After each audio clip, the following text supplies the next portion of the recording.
Menteri Keuangan Purbaya Yudi Sadewa menegaskan akan menindak tegas praktik penyelundupan barang impor ilegal yang merugikan ekonomi nasional. Ia memastikan penegakan hukum berlaku tanpa pandang bulu, termasuk bagi pelaku yang dilindungi orang berpengaruh. Purbaya juga mengungkapkan bahwa sebentar lagi akan ada penangkapan besar-besaran terhadap para pelaku penyelundupan barang impor ilegal. Ia berjanji akan menindak para pelaku tanpa peduli di belakangnya siapa. Purbaya mengaku berani, karena apa yang dilakukannya didukung oleh Presiden Prabowo Subianto. Purbaya menyebut penyelundupan marak di sektor tekstil, rokok, dan baja. Praktik ini disebutnya memperlemah industri dalam negeri dan menekan penerimaan negara.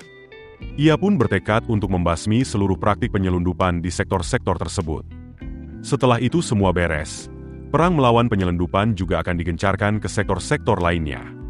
Menurutnya, pemberantasan penyelundupan menjadi kunci untuk memperkuat rasio pajak dan menata kembali struktur industri di dalam negeri.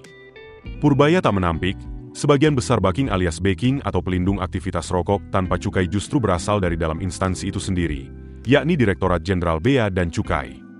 Itu sebabnya banyak penegakan hukum oleh Bea dan Cukai di lapangan belum berjalan optimal.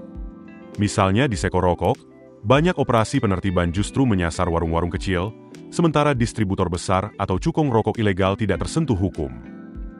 Namun, menurut Purbaya, praktik semacam ini tidak selalu melibatkan pegawai Bea dan Cukai.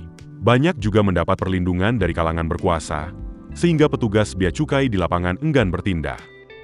Purbaya menegaskan tidak ada alasan untuk takut. Ia mengingatkan bawahannya untuk tetap menindak siapapun yang melanggar. Langkah tegas itu, katanya, bukan semata penindakan, melainkan bagian dari strategi memperbaiki tata ekonomi agar pertumbuhan berjalan sehat. Dengan strategi itu, ia meyakini ekonomi pelan-pelan akan tumbuh lebih cepat.